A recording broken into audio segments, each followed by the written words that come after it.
मैंने साइकिल के हैंडल से साइकिल की सीट पर बैठे बैठे ही अखबार निकालकर आभा सदन में मेन गेट के ऊपर से फेंका। तभी एक सुंदरी गेट खोलकर बाहर निकलकर बोली, आप इस तरह अखबार क्यों फेंकते हैं? गेट के अंदर किसी के ऊपर गिर जाए या अखबार ही पानी में गिर जाए तो? सुंदरी की आकर्षक सूरत व कोयल जैसी मधुर आवाज़ से मैं इतना प्रभावित हुआ कि मुझे ज्ञात ही नहीं कब मेरे मुंह से निकल गया, जी गलती हो गई, कल से ध्यान रखूँगा। और वह सुंदरी मेरे तरफ मुस्कुरा कर गेट के अंदर चली गई। गेट बंद हो गया तो मैं भी अन्य अखबारों को बांटने के लिए साइकिल बढ़ाकर आगे चल दिया। मुझे सुबह लगभग 200 अखबार बांटने पड़ते हैं। अखबार एजेंसी से मिले हर पते पर जाकर अखबार देना पड़ता है।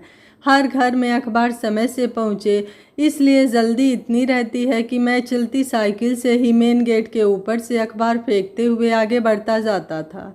समय से अखबार बांट कर पढ़ने के लिए अपने कॉलेज पहुंच जाता। मगर उस दिन से मैंने आभा सदन में कभी भी चलते चलते अखबार नहीं फेंका।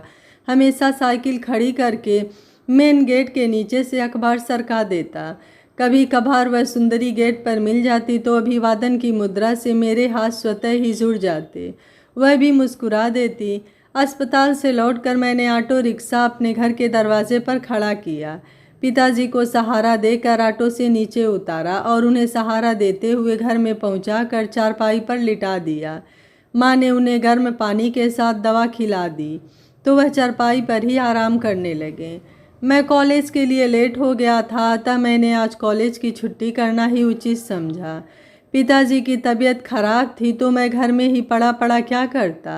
घर से खाना पीना खाकर मैं पिताजी का ऑटो लेकर निकल गया। घर में पड़े रहने से अच्छा है ऑटो से कुछ कमाई ही कर लाऊं। मैं ऑटो लेकर सवारी के इंतज़ार में धीरे धीरे आगे बढ़ रहा था। अभी मैं लगभग 1 किलोमीटर ही सड़क पर चला था कि वही सुंदरी सड़क के किनारे कार के पीछे कुछ विचलित मुद्रा में खड़ी थी। मैंने उसे देखकर ऑटो रोक कर कहा, अरे आप यहाँ कैसे? मुझे देखकर वह कुछ मुस्कुराती हुई बोली, ऑफिस में एक अर्जेंट मीटिंग थी और कार को भी यहीं ख़राब होना था।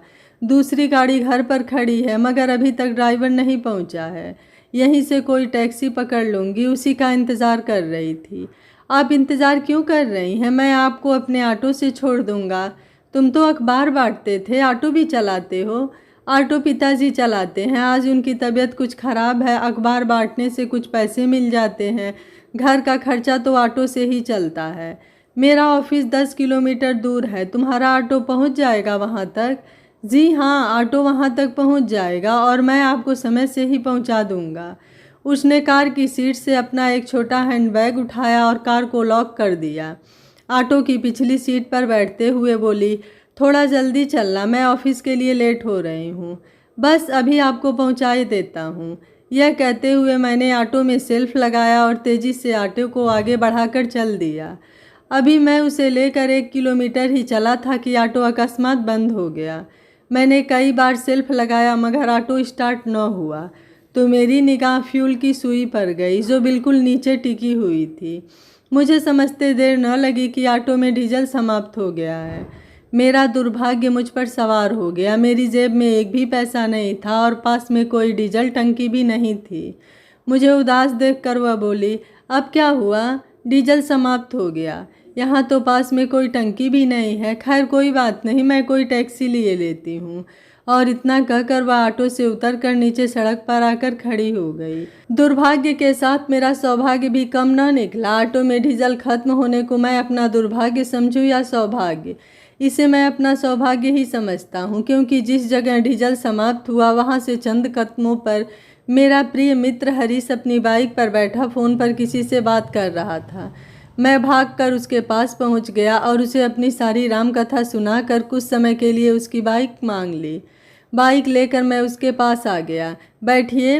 अरे यह बाइक कहाँ से ले आए? मेरे मित्र की है, अब तो मैं आपको समय पर ही पहुंचा दूंगा। ठीक है चलो, कहती हुई वह मेरे पीछे अपने सूट को संभालती हुई लड़कों की तरह दोनों तरफ पैर करके बैठ गई। उसने अपने छोटे से हैंडबैग को बीच में दबाकर दोनों हाथ मेरे कंधों पर रख दिए। मेरे शरीर में एक साथ सिरहन सी दौड़ गई। वह रास्ता बताती जा रही थी और मैं मोटरसाइकिल दौड़ाए जा रहा था। कंधे पर उसके फूल जैसे कोमल हाथों का स्पर्श बड़ा ही सुखद व रोमांटिक लग रहा था। मैं मीठे सपनों में खोए जा रहा था। बाइक चलाते चलाते सुनहरे ख्वाब देख रहा था। हृदय की कामना थी कि यह सुनहरा सफ़र कभी समाप्त ही ना हो। उसे पाने की तमन्ना हृदय में उमड़ने लगी। मेरे हृदय में उसके लिए प्यार का बीज अंकुरित होने लगा। खुशी से मेरा हृदय अंतरिक्ष में उड़ान भरने लगा। अंतरिक्ष में उड़ान भरते भरते मैं चाँद तारे चुन ही रहा था कि मैं अंतरिक्ष में ठिकाना न मिलने पर एक साथ धड़ाम से नीचे ज़मीन पर गिर पड़ा। जब मेरे कानों ने यह आवाज़ सुनी कि मेरा ऑफिस आ गया है, मैंने अपने आप को संभाला और बाइक रोक दी। उसने धीरे धीरे अपने हाथ मेरे कंधे से सरका कर बैग को पकड़ लिया और बाइक से उतरते हुए बोली, आपका बहुत बहुत धन्यवाद जो आपने मुझे समय पर पहुंचा दिया। यही है मेरा ऑफिस। उसके हाथ मेरे कंधे से ऐसे सरक गए जैसे मेरे जिस्म से मेरी जान सरक गई हो। मेरा ख्वाब टूटा तो मैं आभा स्टील लिमिटेड के सामने खड़ा था। आभा स्टील शहर का सबसे बड़ा और ख्याति प्राप्त स्टील प्लांट था। अच्छे अच्छे इंजीनियर उसमें नौकरी करने के लिए लालायित रहते थे। मैंने भी आभा स्टील का नाम अच्छी तरह सुना था और मैंने यह भी सुना था कि इसकी मालकिन कोई लड़की आभा है। मैंने कुछ संभल कर पूछा, क्या आप इसी कंपनी में नौकरी करती हैं? नहीं, यह मेरी ही कंपनी है, मैं इसकी स्वामिनी हूँ। तो क्या आभा जी आप ही हैं? हाँ, मेरा ही नाम आभा है। यह सुनकर तो मैं हक्का बक्का ही रह गया। आपसे प्रतिदिन मुलाकात होती है फिर भी मैं आपको पहचान न सका। इसे कहते हैं चिराग तले अंधेरा। मैं कब से आपको जानता था मगर मुझे यह पता नहीं था कि आप ही आभा स्टील की मालकिन हैं। मैं अपने मन में यही सोच रहा था कि आज तो मैं इनके साथ सफ़र भी कर रहा था और क्या क्या ख्वाब देख रहा था। कहाँ मैं और कहाँ यह तो मेरे लिए खट्टे अंगूर ही हैं। मैं इन्हें पाने के ख्वाब देख रहा था। तभी उसने अपना छोटा सा हैंड बैग खोल कर उसमें से 1000 का नोट निकाल कर मेरी तरफ बढ़ाते हुए कहा। मैंने दोनों हाथ जोड़कर ना कह दिया तो उसने वही नोट मेरी शर्ट की जेब में ठूंसते हुए कहा, तुम्हारे ऑटो में तेल नहीं है, डलवा लेना। तभी गेट कीपर कंपनी का गेट खोल कर आया और उसने आभा के हाथ से बैग ले लिया। आभा उसके पीछे पीछे कंपनी के अंदर दाखिल हो गई। कंपनी का गेट बंद हो गया मगर मैं वहीं खड़ा किन ख्यालों में वहीं खड़ा रह गया। मैं घर चला आया। रात को मैं सोया था लेकिन नींद मेरी आंखों से कोसों दूर थी। चारपाई पर पड़े पड़े रात्रि के 2 बज चुके थे मगर नींद थी कि जो आने का नाम ही नहीं ले रही थी। आभा का प्यार मेरे लिए दूर की कौड़ी था और मुझमें इतनी हिम्मत भी नहीं थी कि उसके सामने अपने प्यार का इजहार कर सकूं। मगर हृदय में जो प्यार का बीज अंकुरित हो चुका था उसे कैसे नष्ट करूं? मेरी औकात ही क्या है जो आभा जैसी लड़की के सामने अपने प्यार का इजहार करूं और आभा मान जाए। आसमान में ऊंची उड़ान भरने के लिए हवाओं का रुख देख लेना चाहिए क्योंकि वहाँ ठिकाने नहीं होते। वहाँ से गिरे तो ज़मीन पर ही आओगे, हड्डियाँ भी नहीं बचेंगी। आभा कोई साधारण लड़की नहीं है जो मेरे प्यार को स्वीकार कर ले। अब भी समझ जाओ, उसे भूलने में ही लाभ है। मेरी अंतरात्मा मुझे समझाती रही मगर दिल था जो कि भूलने को तैयार ही नहीं था। मेरा नसीब भी कहाँ आकर अटक गया। जो नसीब में नहीं था उसे पाने की चेष्टा सूरज को छू लेने के समान थी। हृदय की वेदना को मैं अच्छी तरह महसूस कर रहा था मगर मैं बेबस था। आभा की यादें दिल को कुरेदती रही। पूरी रात नींद आंखों से दूर हो रही थी। सुबह के 4 बज गए तो मैं साइकिल उठाकर अखबार बांटने के लिए न्यूज एजेंसी पहुंच गया। न्यूज एजेंसी से अखबार उठाकर मैं प्रतिदिन की तरह वहीं से बांटते बांटते आभा सदन तक पहुंच गया। मेन गेट पर आभा को खड़ा देखकर मुझे कोई आश्चर्य नहीं हुआ क्योंकि वह कभी कभार मुझे पहले भी मिलती थी। मैंने साइकिल खड़ी की और साइकिल के कैरियर से एक अखबार निकालकर आभा की तरफ चल दिया। मैंने दोनों हाथ जोड़ने की मुद्रा में अखबार को दोनों हाथों के बीच में दबाकर अखबार को आभा की तरफ बढ़ा दिया। मेरे हाथों के बीच से अखबार को खींचते हुए आभा बोली, चाय नहीं पियोगे? जी। अंदर आओ, 1 कप चाय पी लो। सुबह घर से जल्दी चले होगे इसलिए चाय भी नहीं पी होगी। जी, अभी तो मैं लेट हो रहा हूँ, समय पर सभी के यहाँ अखबार पहुँचाना है, फिर किसी दिन। अखबार तो तुम रोज़ ही बांटते हो, तुम्हें किस दिन समय मिलेगा? जी हाँ, यह तो अपना धंधा है ही, किसी दिन अखबार बांटने के बाद आऊँगा। किसी दिन क्यों, आज ही अपना काम समाप्त करने के बाद आ जाओ, चाय के साथ साथ कुछ बातें भी कर लेंगे। अखबार बांटते बांटते कॉलेज का समय हो जाता है, इसलिए आज तो नहीं आ पाऊँगा। अच्छा, संडे को मिलते हैं। संडे को खाली रहते हो? संडे को कॉलेज की छुट्टी रहती है। अखबार बांटने के बाद घर पर ही पढ़ाई करता हूँ। तो ठीक है, संडे को मैं तुम्हारा इंतज़ार करूँगी। जी, मैं कोशिश करूँगा। कोशिश नहीं, मैं इंतज़ार करूँगी, तुम्हें अवश्य आना है। जी अच्छा, कहते हुए मैं अपने साइकिल पर चढ़कर आगे बढ़ गया। आभा वहीं खड़ी रही। कुछ दूर जाकर मैंने पीछे मुड़कर देखा तो आभा वहीं खड़ी मुझे ही निहार रही थी। अखबार बांटते बांटते मैं यही सोचता रहा कि मुझे आभा चाय पर क्यों बुला रही है। कहीं इसे भी तो मुझसे प्यार नहीं हो गया, या मेरी गरीबी को देखकर मुझ पर तरस खा रही होगी कि मैं सुबह 4 बजे से घर से निकलता हूँ, चाय भी नहीं मिलती होगी तो इसे एक कप चाय ही पिला दूँ। प्यार करने के लिए तो शहर में उसके लिए एक से एक रईस पड़े हैं। किसी से भी प्यार कर लेगी, किसी को भी अपना जीवन साथी बना लेगी। मुझ में ऐसी क्या खूबी है जो मुझे ही चाहेगी। मगर यह प्यार भी अजीब चीज़ है, दिल जहाँ लगा उसी का हो गया। यह प्यार अमीरी गरीबी ऊंच नीच भेदभाव जाति पाति कुछ भी नहीं देखता है। हो सकता है उसके दिल में भी कुछ हो सकता है वह भी मुझसे प्यार करने लगी हो। जो भी हो, इतवार को मुलाकात का वादा तो किया ही है, बुलाया है उसने। हो सकता है प्यार का इजहार करने के लिए ही बुलाया हो। मेरे मन में लड्डू से फूटने लगे। मुझे अपने आप पर गुस्सा भी आने लगा कि इतना लंबा वायदा मैंने क्यों किया। अभी 4 दिन बाकी हैं। मैं जल्दी में भी समय निकाल सकता था। दिन में समय नहीं मिलता तो रात में भी आ सकता था। कैसे कटेंगे 4 दिन? आज ही अखबार बांट कर उसकी कोठी के सामने से वापस निकलूँगा। गेट पर तो वह अक्सर मिलती ही है। अगर मिल गई तो कॉलेज की छुट्टी भी मंजूर है आभा से मुलाकात के लिए। यही सोचते सोचते अखबार बांटने के बाद मैं उसी रास्ते से वापस हुआ। पैरों ने साइकिल की रफ्तार बढ़ा दी आभा से मिलने के लिए।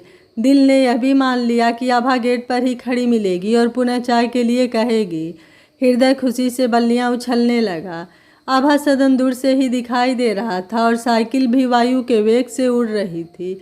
मगर यह क्या, गेट बंद देखकर मैं आसमान से ज़मीन पर आ गया। पैरों की हवा निकल गई, जैसे मैं कितने दिनों से बीमार चल रहा हूँ। साइकिल की रफ्तार पर भी ब्रेक लग गया। जो साइकिल वायु वेग से उड़ रही थी वह अब रेंगने लगी। रेंगते रेंगते चलकर मैंने कॉलेज जाना ही उचित समझा। 4 दिन मेरे कैसे गुजरे या आपको मैं क्या बताऊं। हाँ, एक एक दिन एक एक युग के समान गुजरा। उससे अधिक अचंभा मुझे इस बात का हुआ कि मुझे अभी आभा किसी भी दिन गेट पर नहीं मिली, जो अक्सर मिल जाया करती थी। आज संडे था, आज का तो वायदा था, मगर आभा आज भी गेट पर मुझे दिखाई नहीं दी। तो मैंने अखबार गेट कीपर को देकर आगे चलता बना। हृदय में लालसा तो उठी कि गेट कीपर से पूछ लूँ, मगर अंतरात्मा ने गवाही नहीं दी। तो मैं अखबार बांटता हुआ आगे बढ़ता गया। अखबार बांटकर आभा से मिलने का उत्साह मेरे हृदय में छलांगे भर रहा था। चाय तो एक बहाना था, चकोर तो अपने चाँद का ही दीवाना था। लगभग 8:30 बजे तक मैंने अपने सभी अखबार बांट दिए, जिन्हें मैं पहले कभी भी 9 बजे तक नहीं बांट पाया था। मैंने तुरंत ही वापसी की, जैसे मैं उड़कर आभा सदन के गेट पर आ ही गया। गेट पर खड़े संतरी से मैंने कहा, जी मुझे आभा जी से मिलना है। संतरी ने पूछा, क्या काम है? उन्होंने मुझे बुलाया था। कब? आज ही बुलाया था। संतरी कुछ झल्ला कर बोला, आज तो बुलाया था, मगर कब बोला था आज आने के लिए? जी 4 दिन पहले। 4 दिन पहले? 4 दिन पहले तो आभा मैम की गाड़ी का एक्सीडेंट हो गया था। उन्हें बहुत गंभीर चोटें आई हैं, तभी से वह अस्पताल में भर्ती हैं। उनके गुर्दे। संतरी ने आगे क्या कहा मुझे भी होश नहीं है। मैं बदहवास साइकिल दौड़ाता हुआ अस्पताल पहुंच गया। आभा जी आईसीयू वार्ड में भर्ती थी। वार्ड के गेट पर कंपनी के अधिकारी और कर्मचारियों की भीड़ लगी थी। लोग तरह तरह की बातें कर रहे थे। गुर्दे की व्यवस्था अभी तक नहीं हो पाई थी। अगर किडनी नहीं मिली तो देखो, शायद आजकल में मिल जाए। जीएम साहब काफ़ी भाग दौड़ कर रहे थे। अरे वह तो 10-5 लाख रुपए देने को तैयार है, मगर कोई डोनर तो मिले। लोगों की तरह तरह की बातों को सुनकर मुझे समझते देर न लगी कि आभा को गुर्दे की आवश्यकता है। मेरे लिए इससे अधिक अच्छा अवसर और क्या होता आभा के काम आने का। लेकिन यहाँ मेरी किस्मत साथ देगी कि नहीं, ये मुझे संदेह था, क्योंकि ब्लड ग्रुप भी तो मिलना था। वहाँ खड़े लोगों से मैं परिचित तो नहीं था, मगर मैंने वहाँ एक बंदे से कह दिया, मैं आभा मैम के लिए गुर्दा दान करना चाहता हूँ। खड़ी भीड़ में जैसे खुशी की लहर दौड़ गई। तुरंत जीएम साहब को सूचना दी गई तो वह भी हाजिर हो गए और मुझे देखकर खुशी से बोले, क्या तुम अपना एक गुर्दा दान करना चाहते हो? जी हाँ, आभा मैम के लिए तो मैं अपना जीवन भी दान कर सकता हूँ। ठीक है, अगर तुम्हारा ब्लड ग्रुप मैच कर गया मैडम के ब्लड ग्रुप से और अगर तुम स्वेच्छा से मैम साहब के लिए गुर्दा दान कर रहे हो तो हम तुम्हारी बहुत मदद करेंगे। साथ ही तुम्हें 5 लाख पुरस्कार बतौर देंगे। अन्य कोई आवश्यकता हो तो बेझिझक कह देना। जी, मैं किसी पुरस्कार या मदद के लिए गुर्दा दान नहीं कर रहा हूँ, मैं तो आभा जी के लिए गुर्दा दे रहा हूँ। यहाँ मेरी किस्मत ने साथ दिया और मेरा ब्लड ग्रुप आभा जी के ब्लड ग्रुप से मैच कर गया। डॉक्टरी जांच के बाद हरी झंडे मिलते ही मुझे ऑपरेशन थिएटर में पहुँचा दिया गया और वहाँ सभी लोगों में खुशियों की लहर दौड़ गई। पहले से आभा मूर्छित अवस्था में ऑपरेशन टेबल पर पड़ी हुई थी। उसी के बराबर में एक अन्य टेबल पर डॉक्टरों की टीम ने मुझे लिटाकर एक इंजेक्शन लगा दिया। उसके बाद क्या हुआ मुझे पता नहीं। दूसरे दिन मुझे होश आया तो मैं भी उसी आईसीयू वार्ड में आभा के बराबर वाले बेड पर पड़ा हुआ था। आभा अभी भी मूर्छित थी। मेरी बाईं कोख में ऑपरेशन के कारण हल्का दर्द था। हालत सुधरती गई तो मुझे आईसीयू से निकालकर 2 दिन बाद ही वार्ड में शिफ्ट कर दिया गया, मगर आभा आईसीयू में ही रही। उसकी हालत में तो सुधार था मगर स्थिति अभी भी गंभीर बनी हुई थी। लगभग 10 दिन बाद मुझे अस्पताल से छुट्टी मिल गई। आभा की भी हालत में सुधार था मगर वह अभी तक आईसीयू में ही थी। अस्पताल से छुट्टी के समय मैंने आभा से मिलना भी चाहा मगर कुछ बीमारियों के खतरों की वजह से डॉक्टरों ने मुझे मिलने नहीं दिया। आभा का दीदार दूर से ही शीशे की दीवार से करके मैं अपने घर पहुंच गया।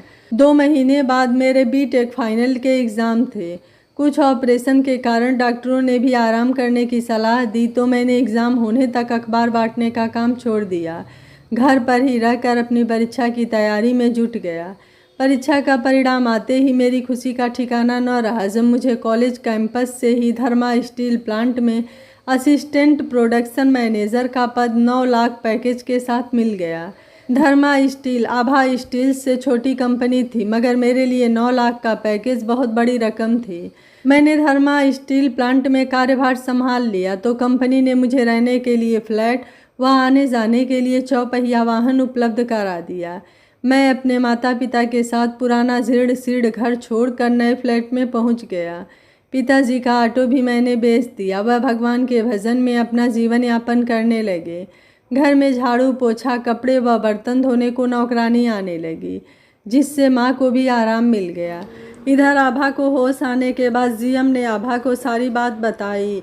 आभा ने उस लड़के से मिलने की इच्छा व्यक्त की लेकिन मेरा पता न होने के कारण आभा मुझसे मिल नहीं पाई। अब आभा के यह पूछने पर कि उस लड़के को पुरस्कार के तौर पर क्या दिया गया है, जीएम ने यह बताया कि उस लड़के ने कुछ भी पुरस्कार लेने से मना कर दिया और सुधार होने के बाद बिना बताए ही अस्पताल से चला गया।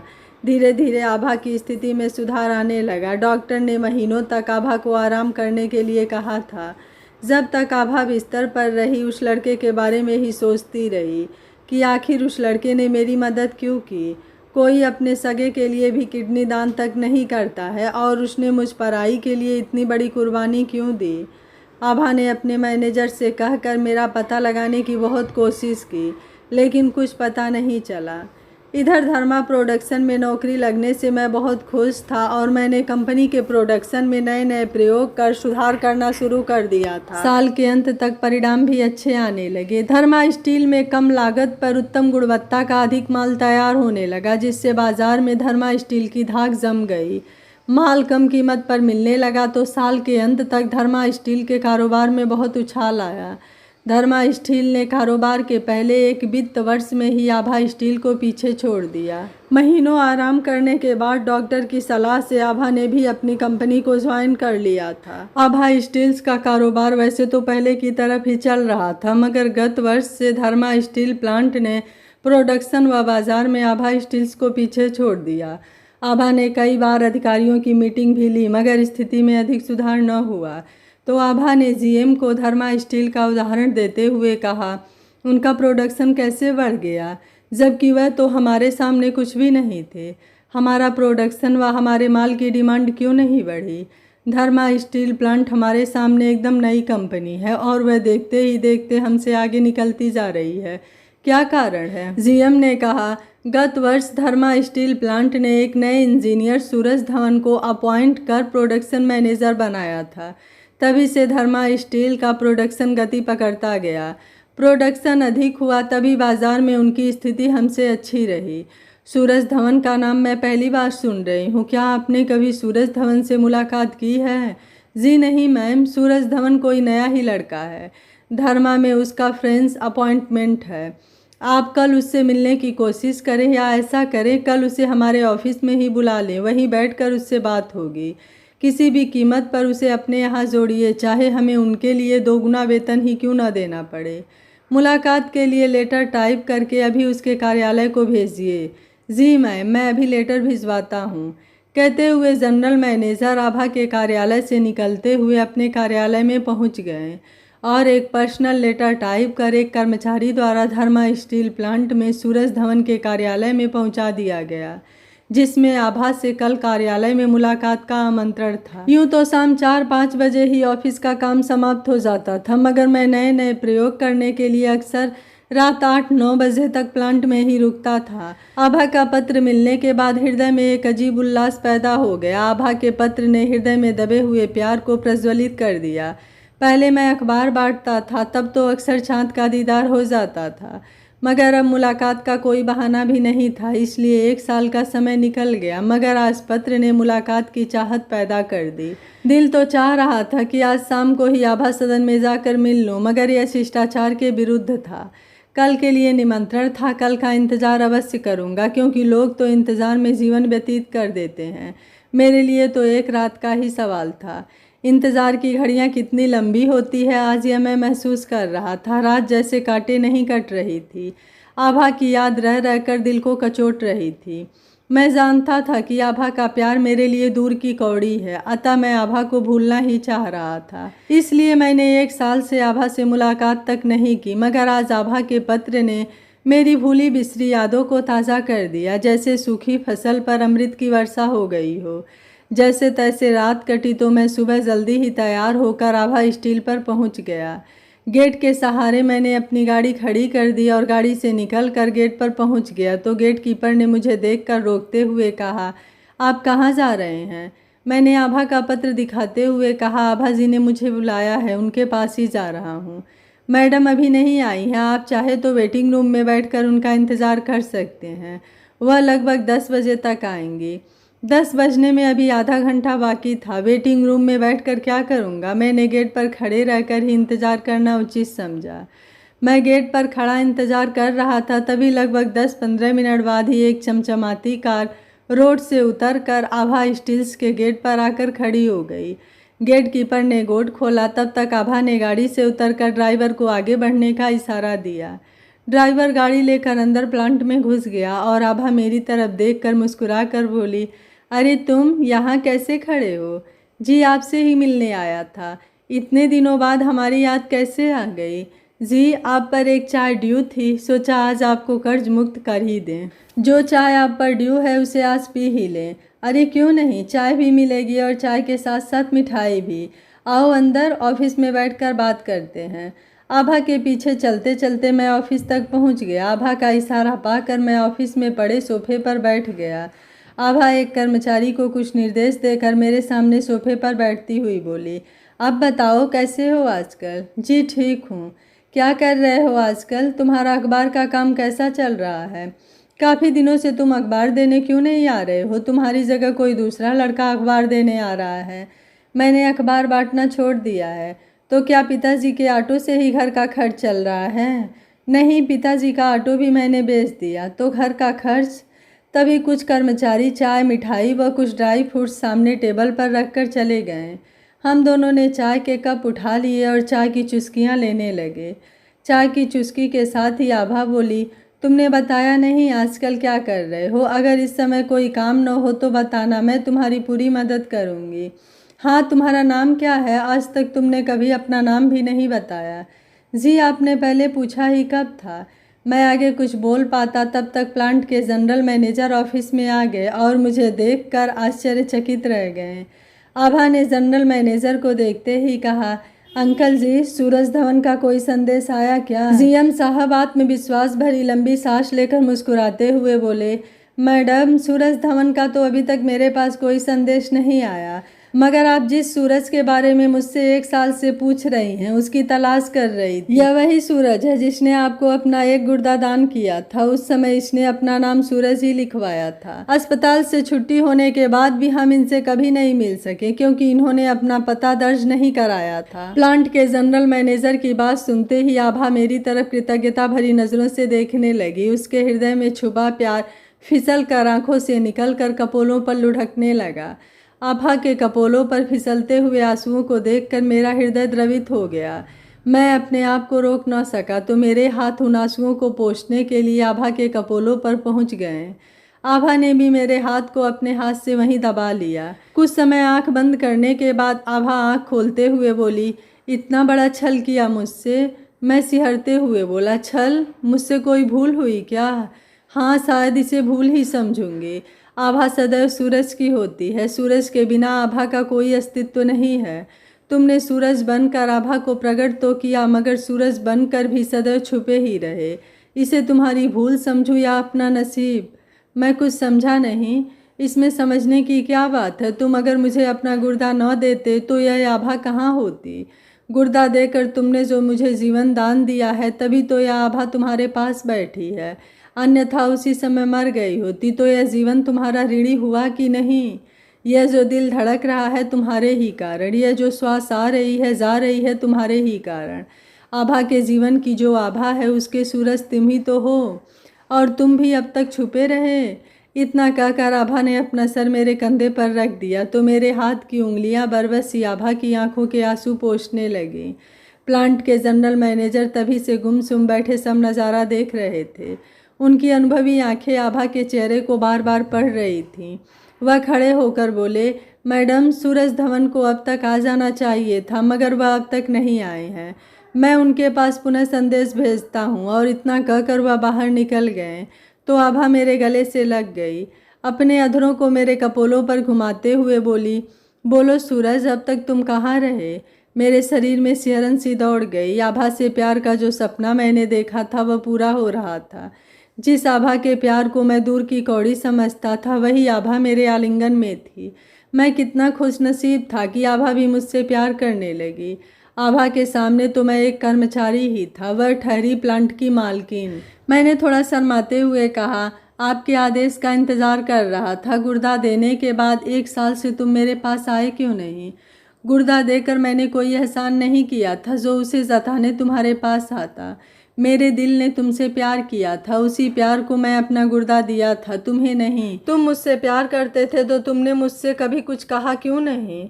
जी, प्यार मेरे दिल ने किया था, उस पर मेरा कोई जोर नहीं था, लेकिन मैं अपनी हैसियत समझता था। क्या धरती और आसमान की कोई बराबरी हो सकती है?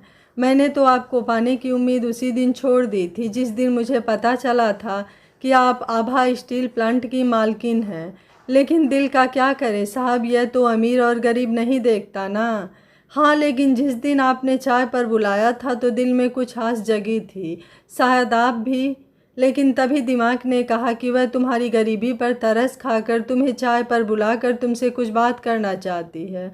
जब मैं संडे को आपके घर आपसे मिलने आया तो आपके एक्सीडेंट का पता चला। यह खबर सुनते ही मेरे दिल ने तो धड़कना ही बंद कर दिया था, मेरी सांसें रुक गई थी। मैं उड़ के आपके पास पहुंच जाना चाहता था, और वहां पहुंचने पर जब मुझे पता चला आपको गुर्दे की ज़रूरत है तो भगवान ने भी मेरा साथ दिया और मेरा ब्लड ग्रुप आपके ब्लड ग्रुप से मैच हो गया और मैंने अपने प्यार को बचा लिया, या फिर आप समझ लीजिए कि आपको ज़िंदगी दे दी। लेकिन मैं यह नहीं चाहता था कि यह बात जानकर कि मैंने आपको गुर्दा दिया है मेरे लिए आपके दिल में हमदर्दी पैदा हो। इसलिए मैंने आपसे दूर रहने में ही भलाई समझी, और कुछ कार्य की व्यस्तता भी रही, इसलिए मैं तुम्हारे पास नहीं आ सका। आभा ने एक बार फिर से सूरज को खींचकर उसे गले से लगा लिया। वह उसे खुद से दूर अब नहीं करना चाहती थी। उसके आंखों से आंसू बहे जा रहे थे। उसने कहा, तुम्हें पता भी है कि मैं तुम्हारे लिए कितना तड़पी हूँ। मैं तुम्हारे बारे में पता करने की बहुत कोशिश की। उस अखबार एजेंसी में भी मैंने पता करने की कोशिश की, लेकिन उन्होंने कहा कि तुम पार्ट टाइम वहाँ जॉब करते थे, इसलिए उन्होंने तुम्हारा कोई भी एड्रेस नहीं रखा था। तुम्हारे जगह पर जो लड़का अखबार बांटता था, मैंने उससे भी पूछा था, पर उसने भी तुम्हारे बारे में कोई जानकारी देने से मना कर दिया और सालों तुमने मुझसे मिलने की कोशिश भी नहीं की। अब तो मैं तुमसे मिलने की उम्मीद भी छोड़ चुकी थी। और कार्य की व्यस्तता, क्या काम करते हो? अखबार बांटना तो तुमने छोड़ ही दिया। मैं जॉब करता हूँ। क्या जॉब करते हो? धर्मा स्टील प्लांट में। धर्मा स्टील प्लांट में? धर्मा स्टील प्लांट में क्या जॉब करते हो? तुम अपनी कंपनी समझकर मेरे पास भी आ सकते थे। मैं तुम्हें कोई अच्छा सा जॉब अपनी कंपनी में ही दे देती। जी, मुझे कॉलेज कैंपस से ही जॉब मिल गया था, इसलिए आपके पास जॉब के लिए आने का समय ही नहीं मिला। धर्मा में क्या करते हो? मैं प्रोडक्शन मैनेजर हूँ। Production manager? तो क्या तुम सूरज धवन हो? जी हाँ, मेरा नाम सूरज धवन ही है। सूरज धवन का नाम सुनते ही आभा की खुशियों का पारा बल्लियों उछल गया। उसने खुशी में चीख कर संतरी को आवाज़ दी। आभा की चीख सुनकर संतरी के साथ साथ जनरल मैनेजर, अन्य विभागों के मैनेजर व कुछ कर्मचारी दौड़ते हुए चले आए। तो खुशी से पागल आभा ने जनरल मैनेजर से कहा, अंकल जी, हमें जिस सूरज की तलाश थी उसका तेज तो हमारी उम्मीद से 2 गुना अधिक निकला। आज हमें एक नहीं 2-2 सूरज एक साथ मिल गए हैं। अपना सूरज ही सूरज धवन है। इतना कहते ही सभी के सामने आभा ने मुझे अपने आलिंगन में भर लिया। तो मैंने भी धीरे से उसके कान में कहा, आभा, एक किस देना। आभा ने शर्मा कर सर झुकाकर अपने चेहरे को दोनों हाथों में ढक लिया। आज आभा मेरे साथ थी, मेरा प्यार मेरे पास था, लेकिन जैसे लग रहा था मैं जागती आंखों से सपना देख रहा हूँ। क्या इसी को कहते हैं कि यदि इंसान किसी को दिल से चाहे तो पूरी कायनात उससे मिलाने में लग जाती है? क्या मेरा प्यार ऐसा ही था? इसी सोच को लिए वह आभा के साथ ज़िंदगी की नई शुरुआत करने के लिए निकल पड़ा। यह कहानी आपको कैसी लगी? आप मुझे अपनी राय कमेंट बॉक्स में ज़रूर दीजिएगा। वीडियो पसंद आया है तो वीडियो को लाइक, शेयर एंड चैनल को सब्सक्राइब कर लीजिएगा। Thank you for watching. मिलते हैं अगली कहानी में।